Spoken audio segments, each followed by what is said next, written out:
Hi എല്ലാവർക്കും നമസ്കാരം. ഒരു ബിസിനസ്സിന് വലിയ മുന്നേറ്റങ്ങൾ നടത്താൻ എപ്പോഴും സ്വന്തമായി മാത്രം ഗവേഷണം നടത്തിയാൽ മതിയോ? പോരാ. അതിനൊരു പ്ലേബുക്ക് തന്നെയുണ്ട്. നമുക്ക് വേണ്ട ഏറ്റവും മികച്ച ഇന്നൊവേഷൻ പങ്കാളികളെ കണ്ടെത്തുക. അതെങ്ങനെയാണെന്ന് നമുക്ക് വിശദമായി നോക്കാം.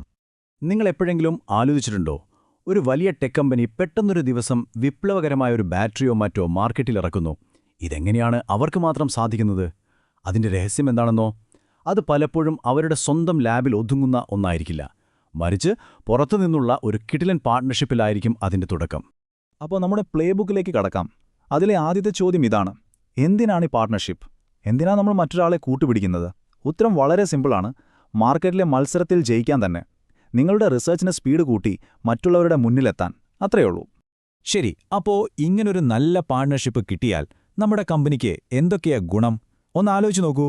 പുതിയ പ്രോഡക്റ്റുകൾ വരും, അടിപൊളി ടെക്നോളജി നമ്മുടെ കയ്യിലെത്തും, വിലമതിക്കാനാവാത്ത പേറ്റന്റുകൾ കിട്ടും, നമ്മുടെ ടീമിന് തന്നെ പുതിയ കാര്യങ്ങൾ പഠിക്കാൻ പറ്റും. ചുരുക്കി പറഞ്ഞാൽ, നമ്മുടെ വളർച്ചയ്ക്ക് വേണ്ട ഇന്ധനം കിട്ടുന്നത് ഇവിടെ നിന്നാണ്. ഓക്കെ, അപ്പോൾ പാർട്ട്ണർഷിപ്പ് വേണമെന്ന് നമ്മൾ ഉറപ്പിച്ചു. അടുത്ത സ്റ്റെപ്പ് എന്താ? ഈ പെർഫെക്റ്റ് പാർട്ട്ണറെ നമ്മൾ എവിടെ പോയി കണ്ടെത്തും? അതിന് ആദ്യം തന്നെ ഈ ഫീൽഡിൽ ആരൊക്കെയുണ്ട്, ആരൊക്കെയാണ് പ്രധാന കളിക്കാരെന്ന് നമ്മൾ മനസ്സിലാക്കണം. നോക്കൂ, പ്രധാനമായും നമുക്ക് 5 തരം ഓപ്ഷനുകളാണുള്ളത്. പുതിയ റിസർച്ചുകൾക്ക് വേണ്ടി നമുക്ക് യൂണിവേഴ്സിറ്റികളെ സമീപിക്കാം. ഇനി ഒരു പ്രത്യേക വിഷയത്തിൽ ആഴത്തിലുള്ള അറിവ് വേണമെങ്കിൽ റിസർച്ച് ലാബുകളുണ്ട്. സ്പീഡാണ് വേണ്ടതെങ്കിൽ അതിന് സ്റ്റാർട്ടപ്പുകളേക്കാൾ മികച്ച ഓപ്ഷനില്ല. ചിലപ്പോൾ നമുക്ക് വേണ്ട ടൂൾസ് തരുന്നത് മറ്റ് ടെക് കമ്പനികളായിരിക്കും. പിന്നെ സർക്കാർ പദ്ധതികളുടെ പിന്തുണയുമുണ്ട്. ഇതിൽ ഓരോന്നിനും അതിൻ്റേതായ ഗുണങ്ങളുണ്ട്.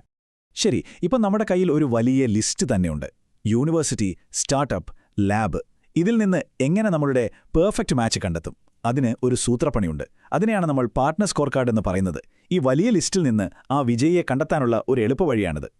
ഇവിടെ നിങ്ങൾ ഒരു കാര്യം പ്രത്യേകം ശ്രദ്ധിക്കണം.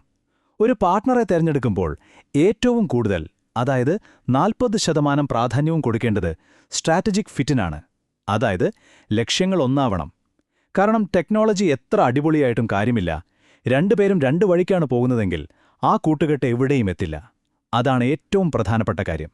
നമുക്കിതൊരു ഉദാഹരണത്തിലൂടെ നോക്കിയാലോ? ഒരു വശത്ത് ഒരു സ്റ്റാർട്ടപ്പ്, മറുവശത്ത് ഒരു യൂണിവേഴ്സിറ്റി.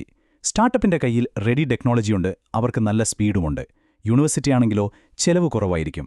അപ്പോൾ ചോദ്യം ഇതാണ്: നിങ്ങൾക്ക് എന്താണ് കൂടുതൽ വേണ്ടത്? പണം ലാഭിക്കുന്നതാണോ അതോ വേഗതയാണോ?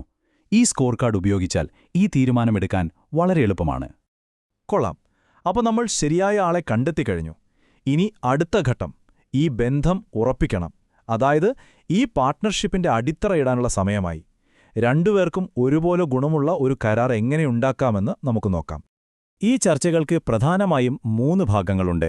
1. നമ്മൾ എന്തിനാണ് ഒന്നിക്കുന്നത്? നമ്മുടെ ലക്ഷ്യമെന്താണ്? 2. ആരാണ് ഇതിനു വേണ്ട പണവും സമയവും ആളുകളെയും നൽകുന്നത്? ഇനി മൂന്നാമത്തേത്, ഇത് വളരെ വളരെ പ്രധാനപ്പെട്ടതാണ്: ഈ പാർട്ട്ണർഷിപ്പിലൂടെ നമ്മൾ പുതിയ എന്തെങ്കിലും കണ്ടുപിടിച്ചാൽ അതിന്റെ ഉടമസ്ഥാവകാശം ആർക്കായിരിക്കും? ഈ ചോദ്യത്തിന് തുടക്കത്തിൽ തന്നെ ഒരു വ്യക്തമായ ഉത്തരം കണ്ടെത്തിയില്ലെങ്കിൽ ഉറപ്പാണ്, ഭാവിയിൽ അത് വലിയ പ്രശ്നങ്ങൾക്ക് കാരണമാകും. അപ്പോൾ കരാറിലൊക്കെ ഒപ്പുവെച്ചു അല്ലേ? ഗംഭീരം. പക്ഷേ കളി യഥാർത്ഥത്തിൽ ഇപ്പോഴാണ് തുടങ്ങുന്നത്. നമ്മുടെ പ്ലേബുക്കിലെ അവസാന അധ്യായം. ഈ പാർട്ട്ണർഷിപ്പ് തുടങ്ങിവെച്ചാൽ മാത്രം പോരല്ലോ, അത് വിജയകരമായി മുന്നോട്ട് കൊണ്ടുപോകുന്നത് എങ്ങനെ? നമ്മൾ തുടങ്ങിയ ഈ കൂട്ടുകെട്ട് ശരിക്കും വിജയിക്കുന്നുണ്ടോ എന്ന് എങ്ങനെ മനസ്സിലാകും? വെറുതെ തോന്നിയാൽ മതിയോ? പോരാ, നമ്മൾ അത് അളക്കണം. അതിനുള്ള ചില വഴികളാണ് ഇത്. എത്ര പുതിയ പ്രോജക്റ്റുകൾ നമ്മൾ ഒരുമിച്ച് തുടങ്ങി? എത്ര പേറ്റന്റുകൾ നമുക്ക് കിട്ടി?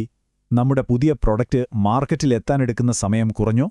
ഈ കണക്കുകളാണ് നമ്മൾ ശരിയായ ട്രാക്കിലാണോ എന്നതിന്റെ ഏറ്റവും വലിയ തെളിവ്. തീർച്ചയായും ഏതൊരു ബന്ധത്തിലെയും പോലെ ഇവിടെയും ചില പ്രശ്നങ്ങളൊക്കെ വരാം. ഉദാഹരണത്തിന്, നമ്മൾ നേരത്തെ പറഞ്ഞ IP, അതായത് കണ്ടുപിടുത്തത്തിന്റെ ഉടമസ്ഥാവകാശത്തെ ചൊല്ലിയൊരു തർക്കം വരാനുള്ള സാധ്യതയുണ്ട്. അപ്പോൾ അതെങ്ങനെ ഒഴിവാക്കാം? അതിനുള്ള ഏറ്റവും നല്ല വഴി തുടക്കത്തിൽ തന്നെ വളരെ വ്യക്തമായ ഒരു നിയമപരമായ കരാർ ഉണ്ടാക്കുക എന്നതാണ്. ഓർക്കുക, പ്രശ്നം വന്നിട്ട് പരിഹാരം തേടുന്നതിനേക്കാൾ എത്രയോ നല്ലതാണ് വരാതെ നോക്കുന്നത്. അപ്പോൾ ഈ വിശകലനം അവസാനിപ്പിക്കുമ്പോൾ ഞാൻ ഈ ഒരു ചോദ്യം നിങ്ങളോട് ചോദിക്കുകയാണ്: നിങ്ങളുടെ കമ്പനിയുടെ വളർച്ചയ്ക്ക് ഏറ്റവും കൂടുതൽ മൂല്യം നൽകാൻ കഴിയുന്ന ആ ഇന്നൊവേഷൻ പാർട്ട്ണർ ആരായിരിക്കും? അതൊരു യൂണിവേഴ്സിറ്റിയാണോ, ഒരു സ്റ്റാർട്ടപ്പാണോ, അതോ മറ്റാരെങ്കിലുമാണോ? ഒന്നോർക്കുക, ശരിയായ പങ്കാളിയെ തെരഞ്ഞെടുക്കുന്നത് വെറുമൊരു ബിസിനസ് തീരുമാനം മാത്രമല്ല, അത് നിങ്ങളുടെ ഭാവിയെ തന്നെ മാറ്റിമറിക്കാൻ കഴിവുള്ള ഒരു വലിയ തന്ത്രമാണ്. ഇതിനെക്കുറിച്ചൊന്ന് ചിന്തിച്ചു നോക്കൂ. നന്ദി.